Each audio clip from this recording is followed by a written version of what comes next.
Get ready because a massive change is coming to India's tax system. On September 22nd, 2025, the Goods and Services Tax, GST, is getting a major overhaul. And listen, this isn't some boring policy update. We're talking about changes that are going to hit your wallet directly. So let's dive in and figure out what this all means for you. So, the real question, the one we all care about, is pretty simple, right? Is my life about to get a little cheaper? Well, that's exactly what the government is aiming for with these so-called next-generation GST reforms. The whole point is to lower that tax burden for everyday people. And we're not just talking about small savings here and there. The plan is to cut costs across some of the biggest parts of your life. Think about it, your daily household goods, the car you drive, maybe even the cost of building a house. And yeah, even your healthcare bills. Okay, so how are they going to pull this off? Well, the magic word here is simplification.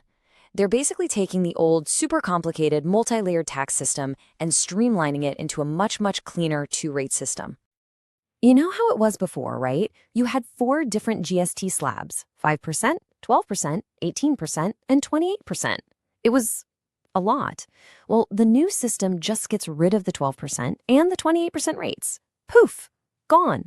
The whole idea is to make things way more transparent and a lot less confusing, not just for us as consumers, but for businesses too. But okay, there is an exception. A brand new 40% rate is being applied to what are called luxury and sin goods. We're talking about things like tobacco, pan masala, and yeah, private jets. So the basic idea is pretty clear. Lower taxes on most things, but a higher tax on the super luxe stuff. All right, let's get into the nitty-gritty. Now we're going to break down sector by sector exactly how these new rates could affect the economy and, most importantly, your personal budget. First up, let's talk about your home. You know the everyday stuff? Soap, toothpaste, things that used to be taxed at 12 or even 18%. They're now supposed to drop down to just 5%. And what about the big ticket items? TVs, ACs, dishwashers. They're seeing a huge drop from that high 28% rate all the way down to 18%. That's a solid 10-point cut. And hey, if you're thinking about building a new home or even just renovating, this is huge news for you. The cost of key materials is set to come down. Cement, which is a massive expense, is getting its tax cut from 28% to 18%. And other things like marble, granite, even bamboo flooring are dropping from 12% down to 5%.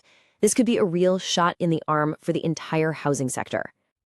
The auto industry is another one getting a major shakeup. That super high 28% slab that used to apply to pretty much all vehicles and parts, it's gone.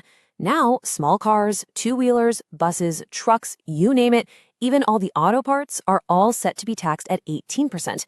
The goal is to make cars more affordable for everyone, and it might even help lower costs for public transport and shipping. These reforms are also looking to give a much-needed break to farmers.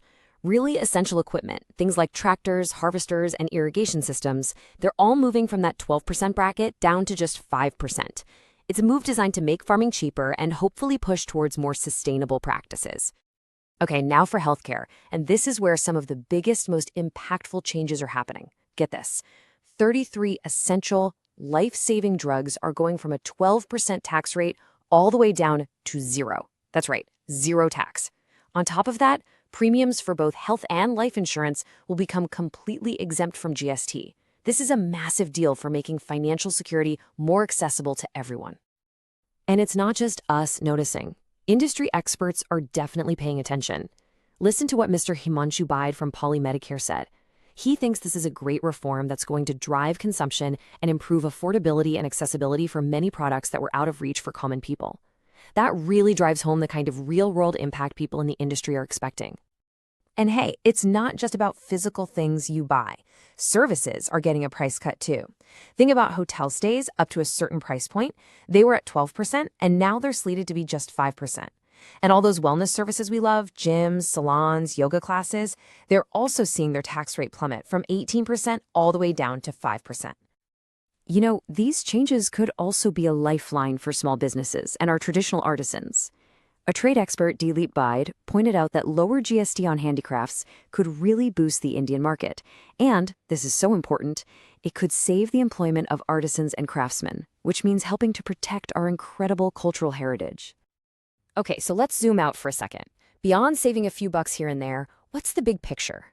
Well, the grand idea is to kickstart what economists call a virtuous cycle, something that could fuel growth across the entire country. Let's break down how that's supposed to work. It's basically a chain reaction, right? Step 1, prices go down. That means we, the consumers, have more money to spend. Step 2, we spend that money, which leads to higher demand for stuff. Step 3, because demand is up, companies are incentivized to make more things, boosting manufacturing. And all of this activity, combined with better tax compliance, hopefully leads to stronger government revenues. And voila, you have a cycle of sustainable growth. And this isn't just theory. Ravi Patodia from the Carpet Export Promotion Council echoed this, saying the changes will give a lot of relief to the general public and could even help bring down inflation. So you can see how it all connects. Our personal savings are part of a much bigger plan for the national economy. You know, to really get why this new change is such a big deal, it helps to take a quick step back in time. Let's do a quick history lesson on the journey of GST in India. Before 2017, the tax system in India was, well, it was a mess, a total maze. Every single state had its own set of rules and tax rates.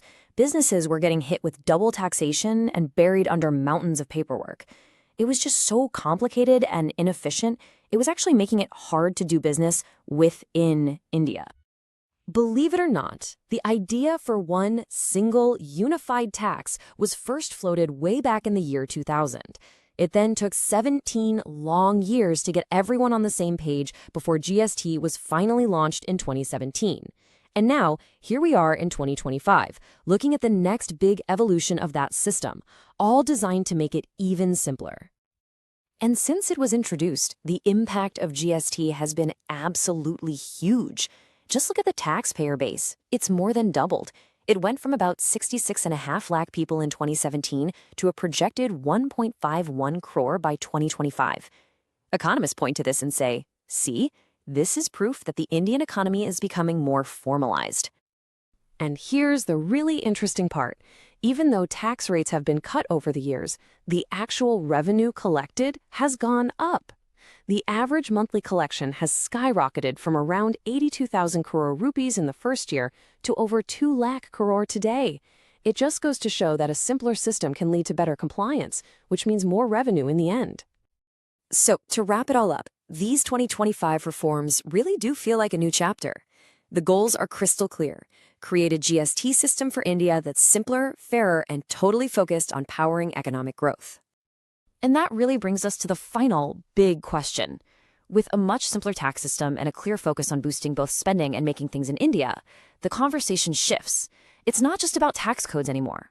The real question is, what's next for the Indian economy? Now that's something we'll all be watching. Thanks for tuning in.